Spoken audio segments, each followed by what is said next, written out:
Good morning, everyone, and welcome back to the channel. It's Sunday, January 26th, 2025, and if you're waking up anywhere across the Greater Toronto Area this morning, you're waking up to what meteorologists are now officially calling an unprecedented weather event.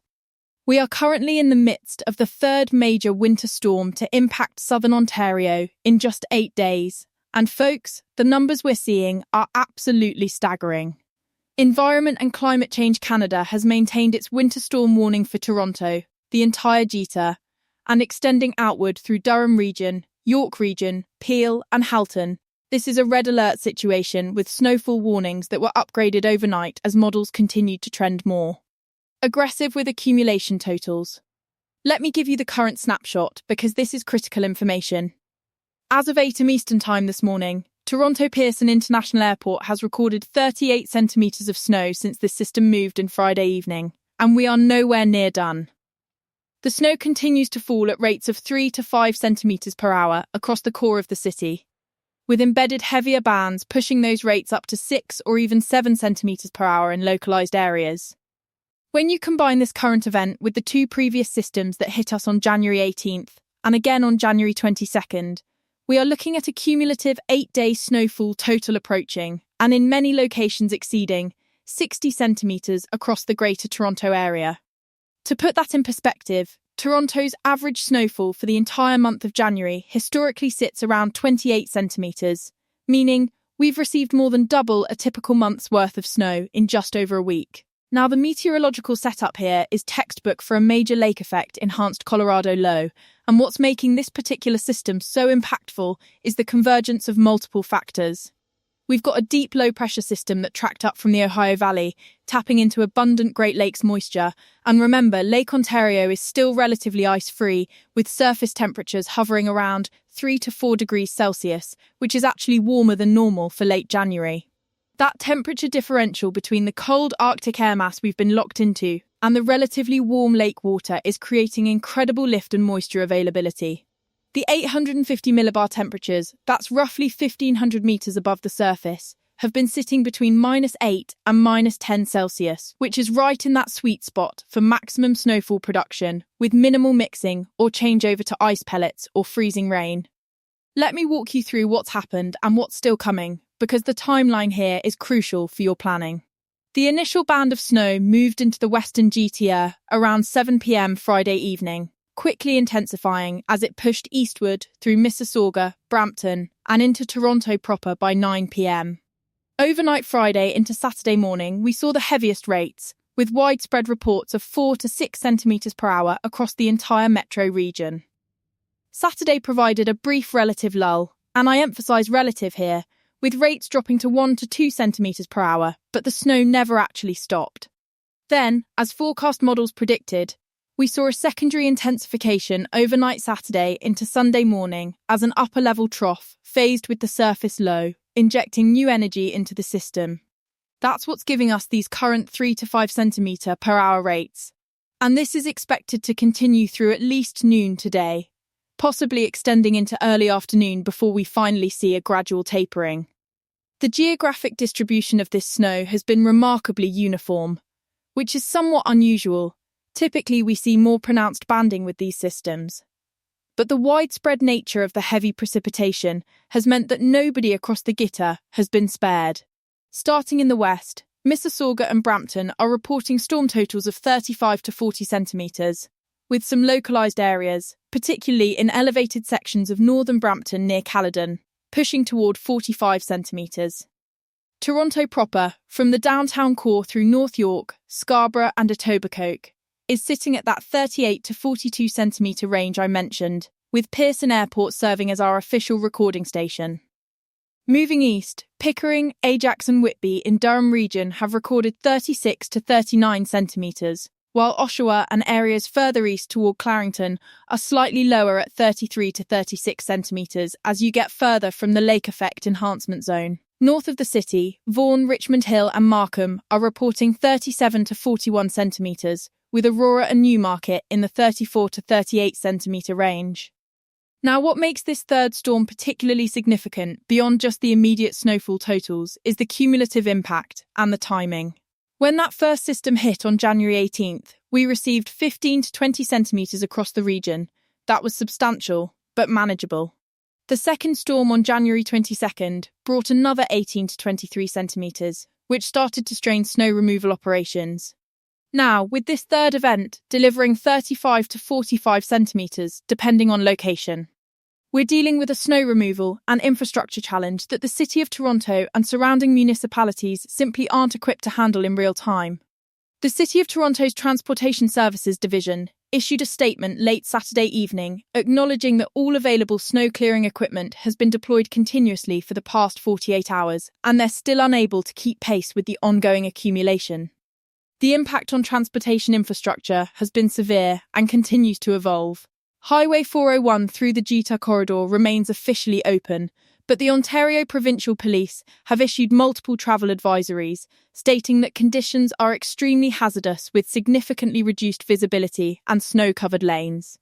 There have been more than 200 reported collisions across the GTA highway network since Friday evening, including several multi-vehicle incidents that required temporary highway closures for emergency response and clearance. The Gardiner Expressway saw reduced speeds through the overnight hours, with several on- and off-ramps temporarily closed due to snow accumulation. The Don Valley Parkway has been particularly problematic, with the combination of hills, curves and heavy snow creating treacherous conditions that led to numerous vehicles becoming stuck, requiring tow assistance. Public transit across the region is operating under significant strain. The Toronto Transit Commission has reported delays and service suspensions across multiple surface routes, with streetcar service particularly impacted. The 501 Queen, 504 King, and 510 Spadina lines have all experienced extended delays in gap service as overhead wires become weighted with ice and snow. GO Transit issued service advisories Saturday evening warning of delays of 15 to 30 minutes across all rail lines due to switch issues and reduced maximum operating speeds required under these extreme winter conditions. Several bus routes operated by the TTC, Brampton Transit, My Way in Mississauga, and Durham Region Transit have been running behind schedule or on reduced service as road conditions deteriorate.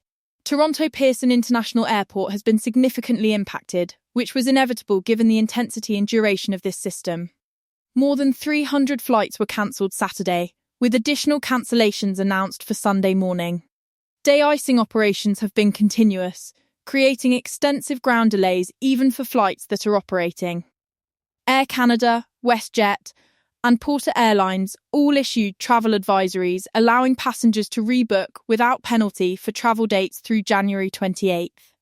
Billy Bishop Toronto City Airport on the Toronto Islands suspended operations Saturday afternoon and remained closed as of 8 am Sunday morning, with snow removal operations ongoing and a decision on reopening expected by early afternoon. Now, let's talk about the forecast going forward, because you need to know when this is finally going to end and what the next 24 to 48 hours look like. The main precipitation shield associated with this low-pressure system is expected to finally pull off to the northeast through this afternoon and into early evening. We're looking at a gradual tapering of the snow from west to east, meaning areas like Mississauga and Brampton should see the steady snow ending by early to mid-afternoon, probably between 1 and 3 p.m. Toronto proper and areas through York Region will see the steadiest snow continuing until mid to late afternoon, probably persisting until 3 to 5 p.m. Durham Region, being furthest east, will likely hold on to steady snow the longest, potentially extending into early evening before finally tapering to flurries. However, and this is important, even after the main system exits, we're not completely done with snow. Behind this departing low, we've got a reinforcing surge of Arctic air diving southward out of northern Ontario, and that's going to maintain a trajectory that keeps lake effect snow squalls in play, particularly for areas along the Lake Ontario shoreline. Tonight into Monday, we're expecting scattered snow squalls to develop off Lake Ontario, impacting shoreline communities from Hamilton through Burlington, Oakville, southern Mississauga, Toronto's waterfront, and eastern areas through Pickering and Ajax. These squalls could produce localized additional accumulations of 5 to 10 centimetres in areas that get locked under the heaviest bands, though coverage will be much more scattered and localized compared to the widespread nature of the current system. Temperature-wise, we're locked into a deep freeze that's going to persist well into next week. Current temperatures as of 8 am Sunday morning are sitting at -12 Celsius at Pearson Airport, -11 downtown Toronto, -13 in Brampton, and -14 in Oshawa. With the wind chill factor, it's feeling like -20 to -23 across the region. Those temperatures are going to drop further through today as the Arctic air mass continues to filter in behind this system. Overnight Sunday into Monday morning, we're forecasting actual air temperatures to fall to -16 to -19 Celsius across the GETA, with wind chill values making it feel like -26 to -30. That's getting into the range where Environment Canada issues extreme cold warnings, and those warnings are expected to be issued later today. Monday's high temperatures will struggle to reach -12 to -14 Celsius, and we're looking at several more days of well below seasonal temperatures, with overnight lows potentially dropping to -20 Celsius, or even colder Tuesday and Wednesday nights. The wind is going to be a significant factor through the next 24 hours as well. We currently have west-northwest winds gusting to 40 to 50 kilometres per hour, and those winds are expected to increase through the afternoon and evening as the pressure gradient tightens behind the departing low. Tonight through Monday morning, we're forecasting sustained winds of 30 to 40 kilometres per hour, with gusts reaching 60 to 70 kilometres per hour at times, particularly in exposed areas along the lakeshore. That's going to create significant blowing and drifting snow. Even though the main precipitation will have ended, the snow that's already fallen is going to be picked up and redistributed by these strong winds, creating whiteout conditions in open areas, reduced visibility on highways, and massive snowdrifts that will further complicate snow removal operations. Now, from a historical context perspective, what we're witnessing here is genuinely remarkable and statistically significant. 3 major winter storms, each producing 15+ centimetres of snow, occurring within an 8-day period is extraordinarily rare for Toronto. Looking at Environment Canada's historical climate data, the last time Toronto experienced a similar 3-storm sequence, with cumulative totals exceeding 60 centimetres in such a compressed timeframe, was January 1999. That's 26 years ago. The January 1999 event actually became somewhat legendary in local weather lore, ultimately contributing to over 118 centimetres of snow for that month, which remains Toronto's snowiest January on record. Now, I want to be clear, I'm not forecasting that we're going to match or exceed that 1999 total, but what I am saying is that this current pattern represents the most significant sustained winter storm sequence Toronto has experienced in over a quarter century. The broader meteorological pattern that's driving this exceptional winter weather is also worth understanding, because it helps explain why we've been locked into this snowy regime. We have what meteorologists call a highly amplified jet stream pattern, with a deep trough positioned over eastern North America and a strong ridge anchored over the western US and eastern Pacific. This configuration has essentially parked the storm track right over the Great Lakes region, with repeated Alberta Clipper and Colorado low systems tracking through our area. Upstream over the Pacific, we're seeing a persistent La Niña signal, though it's relatively weak, and in the Atlantic, the North Atlantic Oscillation has been in a negative phase, which tends to favour colder, stormier weather across eastern Canada. The combination of these larger-scale patterns has created this sustained winter weather factory that's been churning out storm after storm. Looking ahead beyond just the next couple of days, extended forecast models are suggesting this pattern isn't going to break down dramatically in the immediate term. As we move into the final days of January and the first week of February, we're likely to see temperatures remaining below seasonal normals, with additional opportunities for snow, though hopefully nothing approaching the magnitude of what we've just experienced. The Climate Prediction Centre's 6 to 10-day outlook shows elevated probabilities of below normal temperatures continuing across southern Ontario, and the ensemble forecast guidance suggests at least 2 or 3 additional weak systems could bring light to moderate snow through the first week of February. The good news is that none of the medium-range models are showing another major storm system of the calibre we've just dealt with, at least not in the next 10 to 14 days. Now, let's talk about what you need to do to stay safe through the remainder of this event and into the recovery period, because this is absolutely critical. First and foremost, if you do not absolutely have to travel today, don't. stay home. I know that seems like obvious advice, but I'm seeing reports of people attempting to drive in these conditions when it's simply not necessary. And that's putting themselves and emergency responders at risk. If you do have to travel, if you're an essential worker, if you have a medical appointment that cannot be rescheduled, if you have a genuine emergency, please give yourself double or triple your normal travel time. Roads are snow-covered, visibility is reduced, and the volume of stranded or crashed vehicles is creating additional hazards. Keep your gas tank at least half full. Carry an emergency kit in your vehicle, including blankets, a flashlight, non-perishable food, and water. Keep your phone charged and let someone know your route and expected arrival time. For those of you working on snow removal, whether that's clearing your driveway, your sidewalk, or you're part of professional snow clearing crews, please be mindful of the physical demands and the extreme cold. Shoveling heavy, wet snow in -20 wind chill conditions is genuinely dangerous, particularly for anyone with cardiovascular risk factors. Take frequent breaks, stay hydrated even though it's cold, and watch for signs of frostbite on exposed skin that includes your nose, ears, cheeks, fingers, and toes. Frostbite can occur in less than 10 minutes in these wind chill conditions. If you're using a snowblower, be extremely careful with refueling and never attempt to clear jams with the machine running. The City of Toronto's Municipal Code Chapter 719 requires property owners to clear snow and ice from sidewalks adjacent to their property within 12 hours after the snow stops falling. I know that's going to be challenging given the amount of snow we're dealing with, but it's particularly important for ensuring safe pedestrian access, especially for seniors, people with mobility challenges, and anyone relying on mobility devices. When you're clearing snow, please don't push it onto the roadway. That creates additional hazards for vehicles and interferes with municipal snow clearing operations. If you're physically unable to clear your sidewalk, reach out to neighbours, community organisations, or consider hiring a snow removal service. For anyone experiencing power outages, and we have had scattered outages reported across the region as snow accumulation on power lines and wind gusts have caused some service interruptions, Toronto Hydro, Electric Utilities, and other regional power providers have crews working continuously to restore service. If you lose power, remember that your refrigerator and freezer will stay cold for several hours if you keep the doors closed.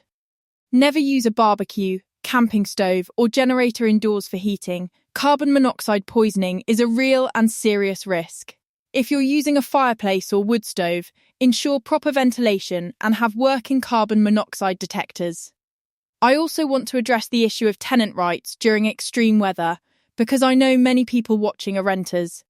Your landlord is responsible for ensuring heat is maintained at minimum levels. The Ontario Residential Tenancies Act requires that rental units have adequate heat between September 1st and June 1st. If your landlord is not providing adequate heat during this cold snap, that's a violation of your rights as a tenant, and you can contact the Landlord and Tenant Board. Similarly, landlords are responsible for ensuring safe access to buildings, which includes snow and ice removal from parking areas, walkways, and building entrances. From a community support perspective, if you know seniors, people living alone, or anyone who might be vulnerable during this extreme weather, please check on them. A simple phone call or text to make sure they have adequate food, their heating is working properly, and they're safe can genuinely save lives. The City of Toronto operates warming centres across the city. These are safe spaces where anyone can go to get warm, and they're staffed with people who can connect you with additional services if needed. Locations and hours can be found on the City of Toronto's website or by calling 311. For pet owners, remember that if it's too cold for you to be outside comfortably, it's too cold for your pets. Limit outdoor time for walks to just what's necessary for bathroom breaks, and consider protective booties for your dog's paws, which can be injured by ice, salt, and extreme cold. Wipe down your pet's paws after coming inside to remove any ice melt products, which can be toxic if ingested when they lick their paws. Cats should absolutely be kept indoors during weather like this. Never let them out in these conditions. The economic impact of this storm sequence is going to be substantial, though exact figures won't be available for some time. Snow removal costs alone for the City of Toronto will likely exceed the allocated budget for the entire month, requiring potential reallocation from other areas or approval of supplementary funding. Business interruption, particularly for retail and service industries during what's typically a quiet post-holiday period anyway, is going to affect small business owners across the region. The insurance industry will be processing thousands of claims related to weather-related vehicle damage, property damage from ice damming and roof loads, and business interruption losses. So here's where we stand as of mid-morning Sunday, January 26th, 2025. We're in the final phase of the third major winter storm in 8 days, with 35 to 45 centimetres of snow already on the ground across the Gita and a few additional centimetres still to come through this afternoon. The main event should wrap up by early evening, but lake-effect snow squalls will continue to impact shoreline areas tonight and Monday. We're heading into several days of dangerous cold with wind chills, making it feel like -25 to -30 at times. Travel remains extremely hazardous, with road conditions that are not going to improve quickly, even after the snow stops, due to the sheer volume that needs to be cleared, and the blowing snow that will continue through Monday. I'll be monitoring conditions continuously, through today and into tonight, and I will have updates for you throughout the day on the community tab and via social media if anything changes significantly with the forecast. If you're finding this weather coverage valuable and helpful for staying informed and safe during these extreme conditions, please consider subscribing to the channel if you haven't already. Hit that notification bell so you're alerted immediately when I post new updates, because during ongoing weather events like this, timely information is genuinely critical for safety planning. Share this video with family, friends, co-workers, or anyone you know in the Gita who needs to stay informed about current conditions and the forecast through the next few days. Most importantly, folks, please stay safe out there. Make smart decisions about travel and outdoor activities. Check on your neighbours. And remember that weather like this is temporary. We will get through this. Roads will get cleared. Temperatures will eventually moderate. And before we know, it will be complaining about the heat instead of the cold. But in the meantime, take care of yourselves and each other, and I'll be back with more updates as conditions continue to evolve. Stay warm, stay safe, and I'll talk to you all again very soon.